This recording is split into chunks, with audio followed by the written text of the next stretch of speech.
and it's a full production to get a 45-second TikTok, But the beauty is that one 45-second TikTok could get 3 million views, and you don't know what's going to be next down the pipe from something like that.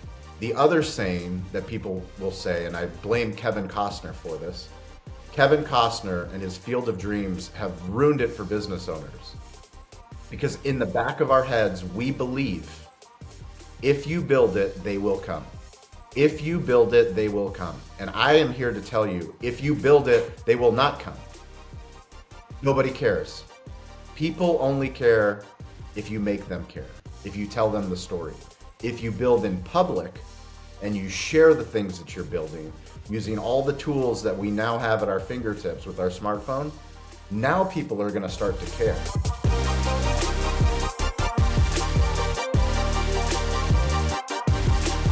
All right, welcome to episode number 1 of the Duce Raymond Podcast. And I couldn't be more excited to start this. And our first guest is someone that's very special to me. He has been a big influence in the direction I've gone in my business career in the last couple years.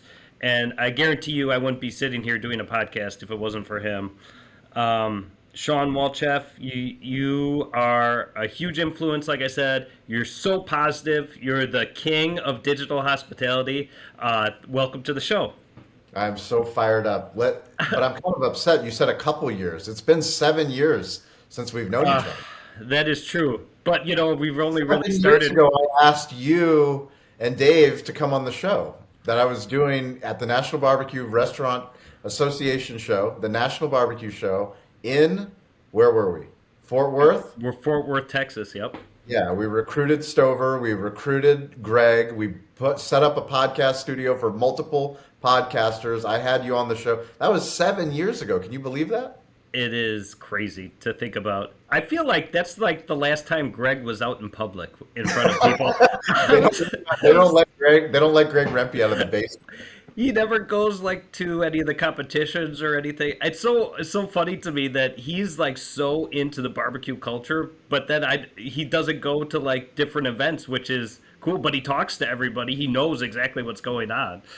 He is a master storyteller, 100%. Yeah, that's awesome. Well, Shawn, why don't we get started and kick things off just hearing your story. How did you get into the hospitality industry? Who's Shawn Walchef and why are you in the hospitality industry? Let's see. We like stories, right? So here you go. This is my first picture of me in my grandfather's restaurant in 1994. So I was, is that 1994? 1995. I was 13 years old. So 13 years old, for those of you that are watching on video, if you're listening to this on audio, do yourself a favor and see a little tiny 13-year-old underage worker. This is how the Bulgarians roll. So my grandfather is a Bulgarian. He put me to work washing dishes and bussing tables. I grew up in a place called La Jolla. And for those that don't know, La Jolla means the jewel. It is a very affluent part of San Diego, a very beautiful part of the world. But my grandfather was an immigrant from Bulgaria. He raised me. I never met my father. And my grandfather from a very early age wanted me on the weekends, instead of going to the beach and playing sports and hanging out and goofing off with my friends, he wanted me to learn about work. And I hated it. 13 years old, I hated it. 14 years old, hated it. 15 years old, I mean, nothing changed. Ultimately, I went to college at the University of Colorado. First year, I came back in the summers, worked as a manager in the restaurant, and I just never thought that I would be in the hospitality business. Fast forward to 2008, me and one of my best friends, Corey Robinson from Boulder, actually, where we went to school together, we decided that there was a full liquor license at a property, that actual same restaurant that I was bussing tables at many moons ago. Terrible time for the economy, terrible location, terrible industry to get into, but we were young and dumb, and we said, yeah, we can build a sports bar on top of a breakfast business. And fast forward here, 2024, we're recording the show. We have a barbecue business, we have a barbecue media business. We do a lot of content for some of the biggest brands in technology in the restaurant space, like Toast, Uber, US Foods, Ovation, 7 Chefs, Restaurant 365. We create content and we bring money to the bottom line that most restaurants don't bring. We think there's an incredible opportunity. This creator economy, it's not just for people creating content from the B2C, business to consumer. It's also in the B2B space. So if you're a business owner and you're listening to this, there is a whole world out there of things that you purchased. Everybody needs content. Everyone needs storytelling. And it's audio, it's video, it's words and images. And if you have the courage to look stupid, sound stupid, start a podcast, start a YouTube channel, start a TikTok page, like it's not going to be good when you start. You know, when we started doing barbecue on the West Coast in San Diego, people laughed at us. People still laugh at us. Actually, the more views that our videos get on Instagram or on TikTok, we get people from all over the country, all over the world, talking shit about California barbecue, that we don't know what we're doing. Why are you seasoning it that way? Why are you fabricating it that way? Like, we've been doing it for 16 years. In the beginning, we weren't good. But year 2, we got a little bit better. Year 3, we got a little bit better. The brisket that's coming out of our kitchen now that we serve in the stadiums in San Diego, we're about to open at the Navy base. We have a ghost kitchen location.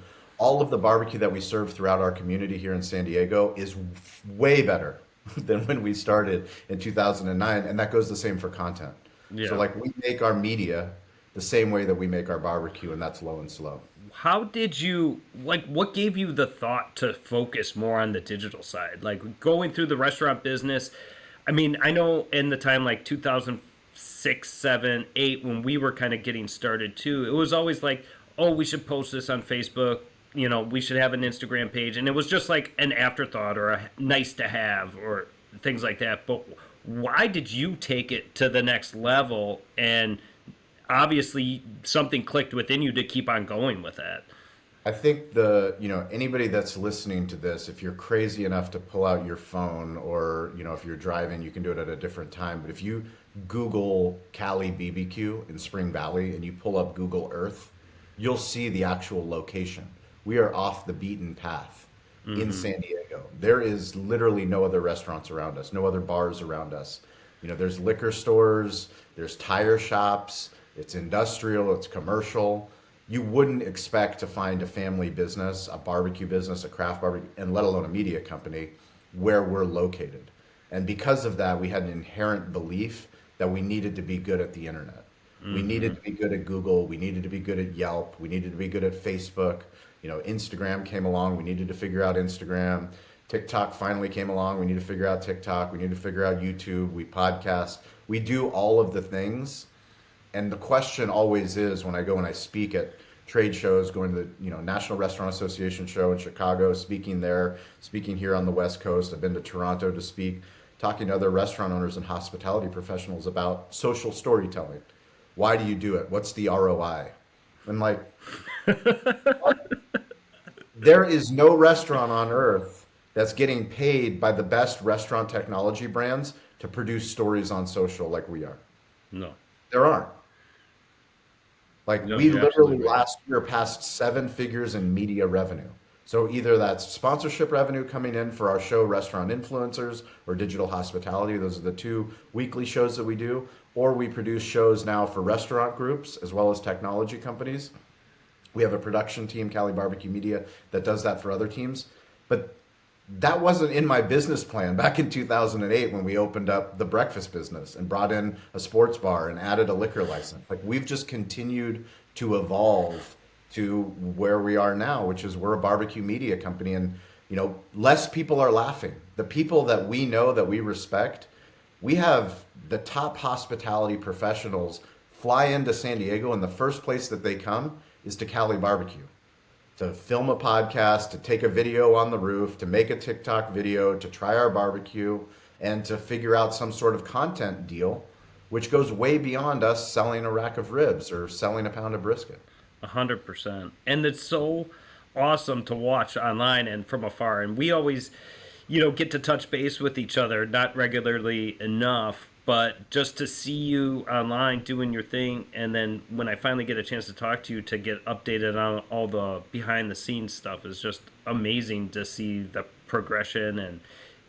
And what I wanted to talk about was the Restaurant Influencers podcast, sure, because It's so impressive the amount of high level people you've been able to touch their lives and then be able to share their story with you. What does that feel like when you're talking to Jesse Itzler or Robert Irvine? Like, how does that make you feel? I mean, I think when I'm in the moment, I'm in the moment and I'm just a student. Mm-hmm. I'm a student that gets a front row seat, a master class in office hours with somebody that I'm fascinated with. Right. And I take that responsibility very heavily. I do my due diligence selecting the guests. I do my due diligence once a guest books. I work with their PR team, their marketing team. I go through all of their socials. So, Robert Irvine came on the show and I went through every single tweet that he's ever tweeted so that I could find the exact time where he tweeted to Gary Sinise. And Gary Sinise is Lieutenant Dan, for those that Right. don't know. But Lieutenant Dan, Gary Sinise, does all of this incredible work for the men and women that serve our country. And him and Robert Irvine are best friends. No kidding. That friendship started on Twitter. That digital storytelling happened because of an event Gary Sinise was doing. Robert Irvine saw that. He sent out a tweet. They said, let's meet up. And then all of a sudden, now if you look back, these guys spend most of their year on a yearly basis doing events and giving back to the military.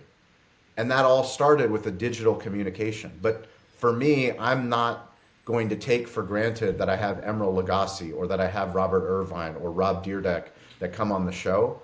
I need to do the best job to move our thesis of the show forward. So restaurant influencers, the Mm-hmm. thesis is that if a barbecue business can become a media business, anybody can, and Right. everyone should. And if you do, then you can start to unlock these additional revenue. I don't need to tell you, Deuce, how hard the restaurant business is, how hard the catering It's business is. hard. It's hard in Chicago, it's hard in San Diego, it's hard in Australia, it's hard in London. I don't care where you are on earth, it's hard, but it's needed. We love what we do, Right. but we need to find better ways to be more profitable, more sustainable, and then we can build better communities and we can do Right. cooler things. I mean, something that you're well aware of is how we've been growing our branding online and pushing the social media, TikTok, Instagram Reels, Facebook Reels, YouTube Shorts, and the short form video content that we're doing is focused on educational barbecue. And something that you've pushed me to do is reach out to some of the companies that we use regularly that we're not really changing anything we doing. We're already using Southern Pride smokers. We use Yep. Booze Block, and then incorporating them into a partnership deal. And we finally got our first partnership with Southern Pride, and we're so stoked about it. But the way I'm thinking about it is just what you're saying is like, how is this changing the profitability of our business when we're getting revenue for something that we're already doing that's supposedly building revenue itself? And it's just like other restaurants that don't think about these things, they're at a disadvantage because as you could get these additional revenue streams that were never in the bulk or never in the playing deck before, that it's a game changer. It really is. When you think about the restaurant business and you think about we can't build a restaurant business, we can't stay in business unless we're community focused. Every single restaurant owner on earth, on a daily basis, weekly basis, monthly basis, has people coming to the restaurant to request a fundraiser, to request helping the local school, helping the local little league, help me do all of these things. And we give back. We give back all the time. This was actually the beginning of how we learned how to do storytelling because we kept getting invited to give back and we always said yes to giving back. So Right. we started our organizing an amateur barbecue festival in front of our restaurant where we invited other barbecue brands to come and pop up in front of our business. Well, when they came to pop up in front of our business, we did what most people don't do, which is we promoted other barbecue restaurants. We said, go visit Coops, go visit Valley Farm Market, go visit Grand Old Barbecue. They're coming and we're all going to have this one big barbecue party. Well, by doing that, we're learning how to tell stories. By doing that, we're reaching out to sponsors and saying, hey, would you like to get involved with this event? Business owners you can't be in business unless you have expenses. Every single expense item on your profit and loss statement, on your financial statement, every single one of those companies needs social storytelling. They need Facebook posts. They need Instagram posts. They need better emails. They need better communication with the things that they do so they can get in front of more business owners. Do you know what they also need? Customer testimonials. If you, for whatever reason, pick that certain piece of bread to be served in your restaurant because of the baker down the street, well, that baker has a story. Right. And if you tell the story to your community and the baker sees it, well, now that video is very valuable for their Instagram feed, for their TikTok feed, for their website, for their email newsletter, because that is word of mouth marketing. Except now it's word of digital marketing. What's so something that you told me when we were first getting started, our relationship, that sticks with me every morning when I'm getting dressed, as odd as that may sound, is ABB, always be branding. Why is that so important, and what does that mean to you? ABB is something that we hold near and dear to our heart because it comes back to storytelling. What we found out in our location, when you open up a business, people will tell you all different types of sayings and quotes and mantras. One of the ones is location, location, location. Yep. So we failed. We didn't pick the best location. We picked a very challenging location. We picked a very challenging time. The other saying that people will say, and I blame Kevin Costner for this, Kevin Costner and his Field of Dreams have ruined it for business owners. Because in the back of our heads, we believe if you build it, they will come. Right. If you build it, they will come. And I am here to tell you, if you build it, they will not come. Yeah. Nobody cares. People only care if you make them care, if you tell them the story. If you build in public and you share the things that you're building using all the tools that we now have at our fingertips with our smartphone, now people are going to start to care. And when they do care, when you're branding, meaning you're telling who you are, what you do, what you believe in. You know, Simon Sinek, he's one of my favorite authors, one of my favorite speakers. He talks about knowing your why. But one of the things that he said was he used to talk about marketing all the time, but he never got any big speaking engagements. He never got the big book deal. Once he started talking about what does he believe in, everything started to change. Because once you start talking about what you believe in and what you don't believe in, you know, your thesis and your antithesis, these are the things we stand for, these are the things we stand against, all of a sudden you start to build a community. And building a community takes time. But to your Right. point of branding, the amount of people that know that we have a barbecue media company, why? Because every single day there's a piece of content on Instagram, on Facebook, on Spotify, on YouTube, somewhere with me and my hat, either talking about Cali BBQ Media or with Cali BBQ Media printed across it, or my shirt with Cali BBQ Media on the back. Right. Why? Because it takes time. It takes time for people to know what a brand is about, what they stand for. Yeah.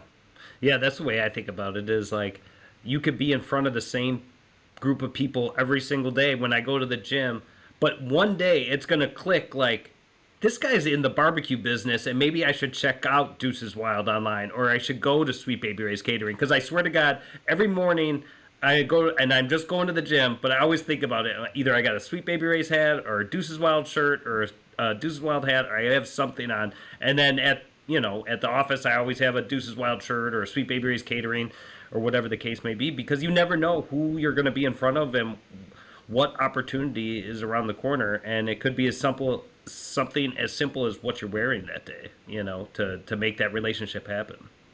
There's an amazing book by Chip Heath and Dan Heath. It's called Top of Mind. And top of mind is the idea that if you're not top of mind, you'll fail. Right. But if you are top of mind, then you start to get in a lot of interesting conversations. If you make memorable moments and people can recognize, like you said, that's Duce, He's always wearing something about barbecue. Mm-hmm. You never know when that person is going to be investing in barbecue or expanding or participating in a Kansas City barbecue. Like, you just don't know. But Right. when you do it and you show up consistently, day over day, week over week, year over year, you start to get some really cool opportunities because, we've been podcasting since 2017. To your point, Digital Hospitality, Behind the Smoke was the first show. We did 100 episodes, got rebranded to Digital Hospitality. It wasn't until 2022, so 5 years of podcasting before we got our first brand deal. 5 years of me investing my own money, the restaurant money, into some crazy idea about storytelling before we got our first deal. Like, That's do you know crazy. how many people, if I worked for a company and every year or every quarter had to go, hey, I think this podcasting is a really good idea. We should keep investing in it. Eventually, somebody's going to go, Shawn, sorry, this is year 2. You're nuts. Right. We're not doing it. We're pulling Right. the plug. There's no ROI. Year 3, okay, dude, year 3, it's up. This has been enough. Year 4, like, you're absolutely crazy. Year 5, 5 years. But now we're at a point where not only do we know what we're building, but we're building something that will be $100 million company into the future. This will be the most valuable part of my business, is the Right. storytelling business. That's crazy to think about. Well, with that in mind, why don't you just tell us a little bit about where your business is at today and then kind of what's in the future for you? Like, what are you working on right now and kind of what's next?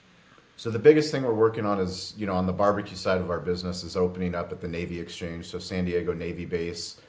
We got an award, so 5-year contract with 3 fives behind it to feed the men and women that take care of this country. The San Diego Navy Exchange here in San Diego on the Sweet. main Navy base. We will be next to a Five Guys, next to a Rubio's, next to a Subway, Panda Express, all national brands, and the local brand, Cali BBQ. And we're going to smoke our brisket, smoke our ribs, smoke our tri-tip every single day and deliver it daily. We're going to use technology to make sure that we're cooking the right pars so that we're selling out on a daily basis. Nice. It's going to be open from 10 a.m. to 7 p.m. So the goal is to be out of barbecue, by the time 6:45 rolls around, so that every single day it's going to be fresh barbecue. It's a really big opportunity for us. We're also just launched with Easy Cater, so we're doing a lot more work on the catering side of our business. The whole goal is to do slow food fast. Right now we're trying to get more barbecue. I have 4 old hickory smokers, so I want to use those old hickory smokers 24 hours out of the day and 7 Mm-hmm. days a week. Right now we're nowhere near capacity, so my goal is to figure out different ways, whether it's Cali Barbecue branded or whether we're partnering with other restaurants that have barbecue items on their menu. How do Mm-hmm. we wholesale barbecue? How do we sell barbecue to grocery stores? How do we sell barbecue to, the trampoline park? There's a bunch of trampoline parks and they sell pizza. Well, why aren't they selling pulled pork sliders? Our goal is to really expand on that side of the barbecue business. And then on the media side of the business, it's really exciting. We just launched our website, BeTheShow.media. That shows basically what we do on the highest level. So for restaurant groups or for hospitality brands, we help them essentially create restaurant influencers. What we did for Toast and what we did for Entrepreneur, we Mm-hmm. replicate that now for restaurant groups that want to do omni-channel storytelling. So it's not just a podcast, it's a show. We talk to them, we teach them how to do sponsorship, we teach them how to do the booking process, we teach them how to repurpose the content, we teach them how to consistently publish, update their website. It's a full-fledged hospitality suite that allows them to become their own media company. All that money that they spend on sponsorship and on marketing, now we help them bring it in-house so that they actually own their content and they own their media. That's so cool. Have you ever, one area that we've been real successful with in the catering business is partnering with venues. Have you looked into that around the area you're at? And We have not, but last time you and I talked, you had mentioned something about that, and I think that's something that, given the constraints of all the work that I put on Steven, our catering manager, and Eric, I definitely want to find time to figure out who's going to be able to do that, because there are some incredible venues. I'm And sure yes, there is. if we're not on the list, it's hard to get picked, right? Yeah, absolutely. And, just to say that, we have been able to, you know, basically double our sales since the pandemic. And there's three things I attribute that to. And one is venue relationships. That's the very first thing. And the two is our team. We have an outstanding team. We had a lot of weddings. We executed well, and now we're getting the other bridesmaids, other people interested. And then three is the digital part of the business, the branding, the things we've been doing online to, make sure people know about us and, all the things that we talk about. Why did you decide to launch a show? So we decided to do a podcast because we felt that, selfishly, I think that it's a good way to interact with more entrepreneurs, more restaurateurs, people in the hospitality industry, anything that, I'm passionate about, we could bring someone on and talk to, and it's a good way to network and build relationships. But also, it's a great way to put more content online. The same thing that other people do is we'll cut clips from this, put it on TikTok or Reels, and then be able to direct them to the podcast if they're interested, or just use that clip to create more awareness for our brand. So I think now that we have a little bit of a following on Instagram and TikTok, it makes sense. A little bit? You call that a little bit? You guys should at least take a little bit of credit. You and Matt have been doing incredible work. Thank You you. have a significant, and it's not just a following. These are an engaged audience that loves the video, and I'm one of them. I Yeah. absolutely love the videos. I share the videos. I talk about the videos. I talk about what you do and your brand does. When I go on stages, when I go on podcasts, you're a shining example of the, business creator economy. Yeah. We are business owners, and if we get good at storytelling, there's all different types of opportunities for us, because everybody needs to learn how to tell better stories on the internet. Yeah. It doesn't matter if it's TikTok, and today that we're recording this episode, Congress passed a bill that's going to ban TikTok. Where that bill goes, who cares? All Doesn't we're matter. talking about, short form video. That's it. Right. YouTube has short form video, Instagram, whatever we call it 5 years from now, it's audio, it's video, it's words, and it's images. Like, Right. just learn how to do that. Don't be beholden to one platform. And the better that you get at doing it, the more opportunities you're going to have. Because, Right. I had an inherent belief in 2017 when we launched the show that I wasn't the only restaurant owner on earth that wanted to learn more from the best entrepreneurs, the best restaurateurs, the best barbecue people, the best marketers, the best creators. Like, I just wanted an opportunity to learn from them. The podcast allowed me to do that. And eventually I got better. Our audience grew, and I had the proof that I could go to Entrepreneur and I could go to Toast and say, hey, we will put on this show and we will produce the best restaurant podcast that is out there. And we have one of the best shows, and we have an incredible audience that tunes in, and I get pitched by all kinds of celebrities that I never thought I'd be talking to. But I get an opportunity to do that just because we know that we're not alone. If you build it, they will come. They're not coming. But if you keep on doing it, if you keep Right. telling the story on the internet, you can find a community. David Meltzer is somebody that's my media mentor. Duce, I know you've met David, you've gone to his meetups. One of my favorite things that he talks about is the problem that people have with starting content and to start tell stories on the internet is that they don't believe in Noah's Ark. Have you heard this? No. So the reason that people don't, it's not that they don't believe in Noah's Ark from a religious standpoint or an Old Testament standpoint. It's that they don't believe in 2 by 2 by 2. They don't believe in compounding interest. They don't believe that in year one, all I need to get is 2 people to care. Yes, I have heard this. Yes. 2 people become 4 people, 4 people become 16 people, and eventually that compounding interest over 5 years, over 10 years, over 15 years. Now you have a community of millions, tens of millions of people that believe in you, that want to support you, that want to show up to your shows, that want to do meetups, that want to do business with you, that want to refer you to other people. I mean, because of all the content that we do, I can record this show with you right now, And somebody somewhere on earth is looking at my LinkedIn post that I just made. Somewhere somebody else is listening to a podcast with me and David Meltzer that he just Right. repurposed. All the calls that I do with him, my mentor calls, I publish them as podcasts on digital hospitality. So anybody can learn from what I'm doing to turn my barbecue business into a media business. Because I do that, he's now repurposed that on his podcast, The Playbook. This is all a storytelling game. And like whoever's listening to this, if you're following Duce, keep following Duce. Follow me, reach out to me. I'm weirdly available. There's never been an easier time. It's a Ryan Reynolds quote that I stole from him.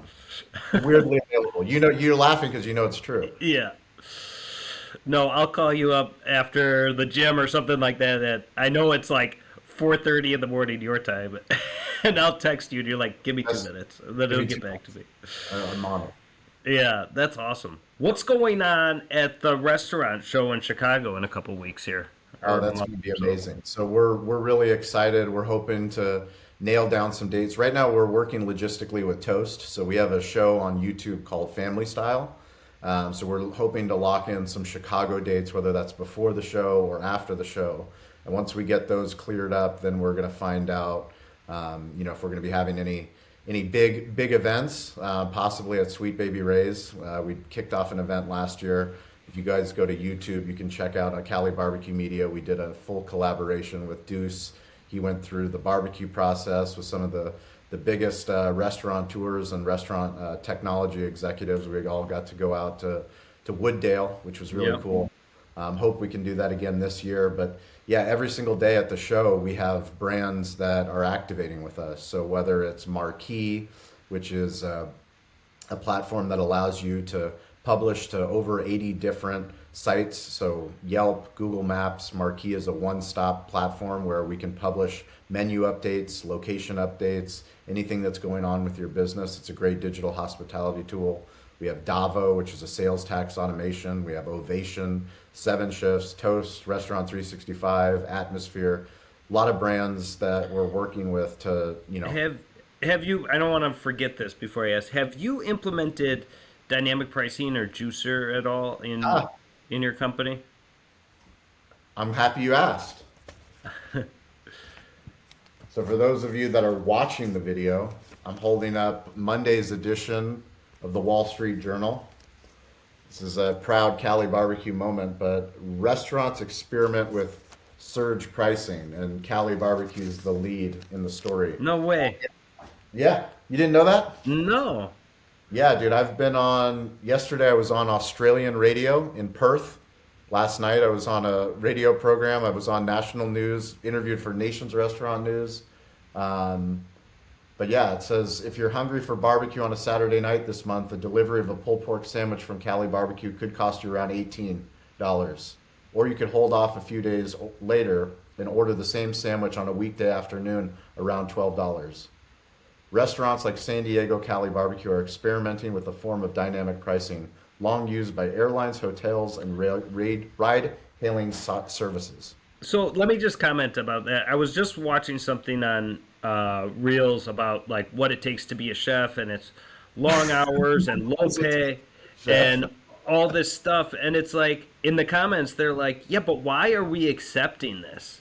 Yeah. And it's the same thing as far as a restaurateur goes. It's like, why are we accepting the low margins? Why are we accepting that the price? We can't do what the hotels and the airlines, why do they get to do it and we can't? It makes no sense. I mean, so I'm very interested in that, and I think it's going to be a learning curve. Like, people are going to get pissed, of course, at first. I think until they understand, like, listen, they're doing this all over the place.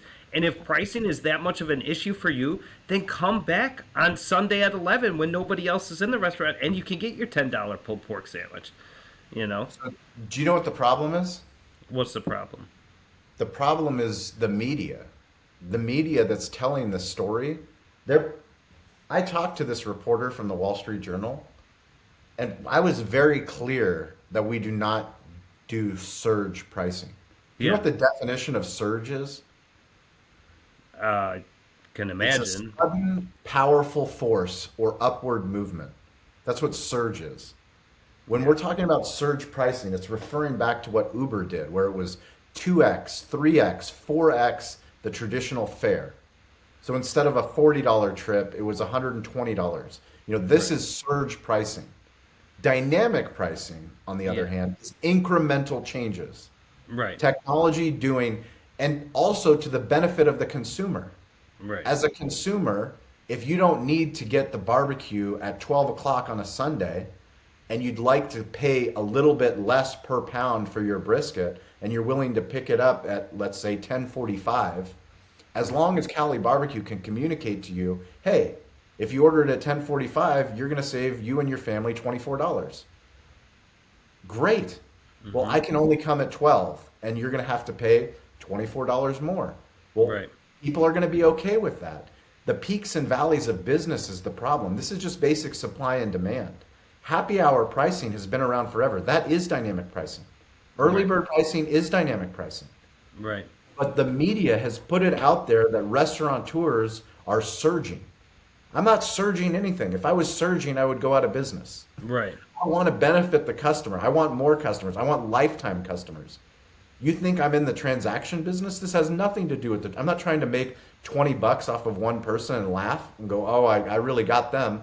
How do you think that's going to do for the next day of business? They're not going to come back next year. Why would I spend all this time doing media and marketing if that's how I'm going to treat my customers? It doesn't make any sense. Right. No, I think that the whole concept is very interesting, and that's why I get fired up. Is like, why is it okay?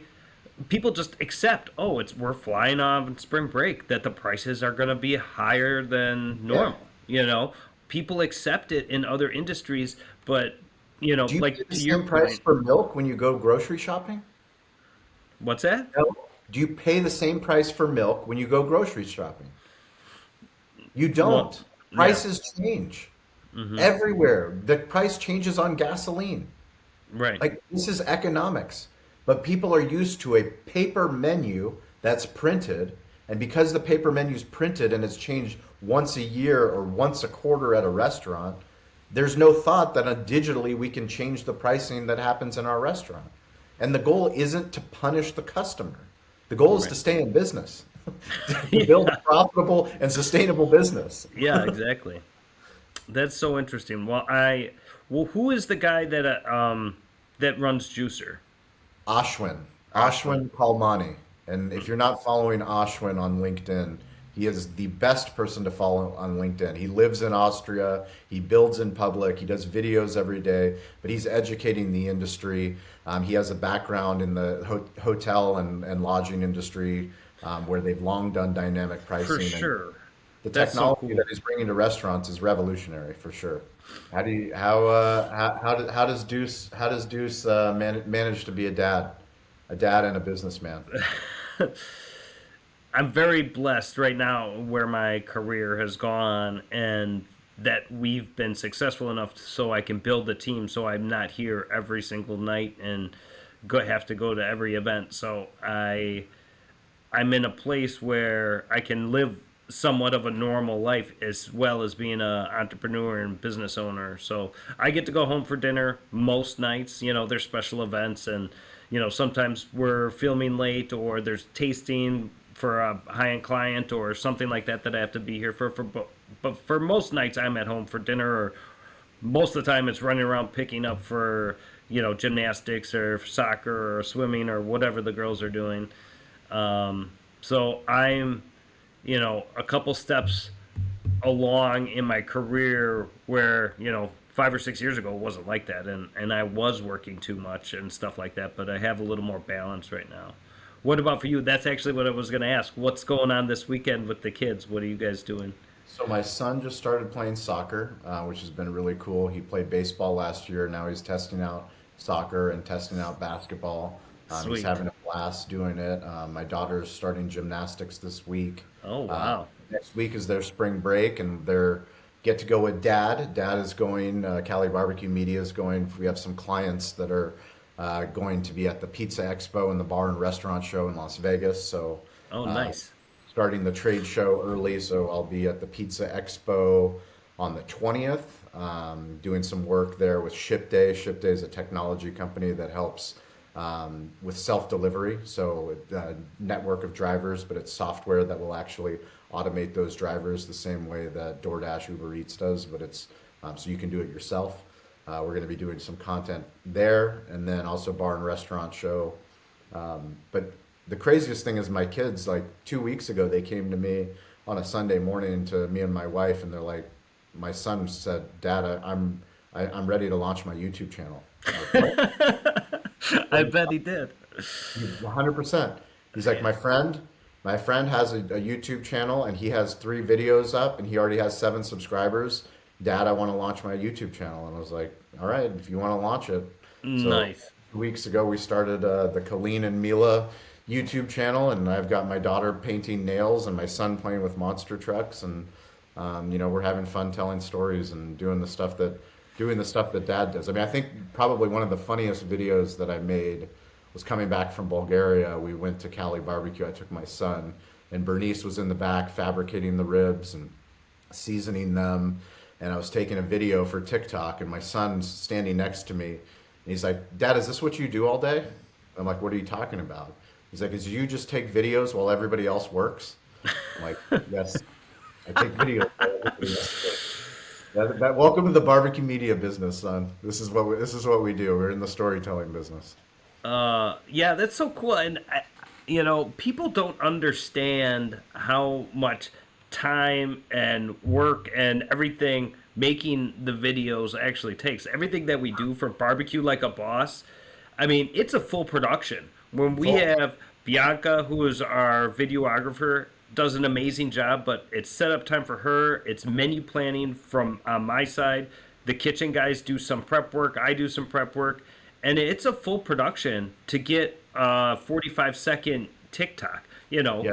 But the beauty is that one 45-second TikTok could get 3 million views, and you don't know what's going to be next down the pipe from something like that. But it is a lot of work. It is a big part of my job now, is the marketing side of the business, and it's something that I enjoy. Though I'm excited to do it, and I'm excited to continue to do it. And it's people like you that inspire me and give me the confidence to keep doing it, because especially in the restaurant space, you get, a little people that don't get it, especially on the chef side of things. They're like, "What are you doing filming a video?" Like, that's not really work, but it is work. And I'm going to tell you that it's exhausting, because you're on 100% of the time. When the camera's on me and I'm actually cooking the food, so I'm timing everything like that out. I'm trying to get my words right. I'm trying to look good on camera and make sure that the pacing's right on everything. That's mentally more exhausting than actually working in the kitchen. Way more, not just a little bit more.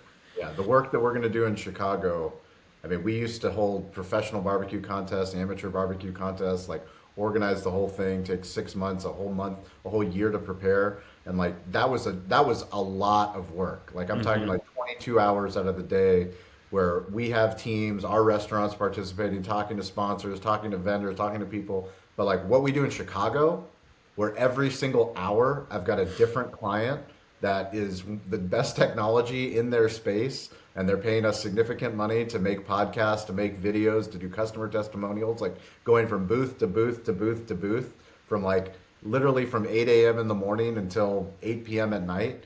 Like, that happens Saturday, Sunday, Monday. And by the time we're done, it's like, oh my God, what happened? What just happened? How did we do it? It's crazy.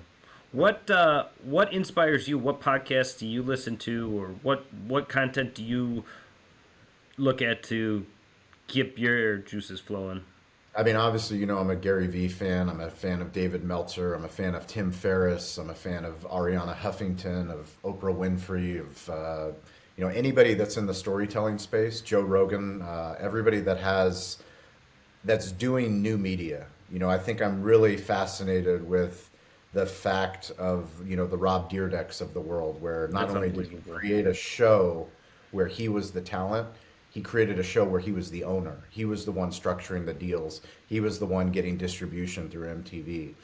Being able to interview someone like Rob Dyrdek, which I say, playing the game within the game, Alex Hermosi, people like that I really respect and admire, because not only are they building business, but they're also branding, they're also educating, they're also giving back, and they're doing some really cool stuff. It's inspiring.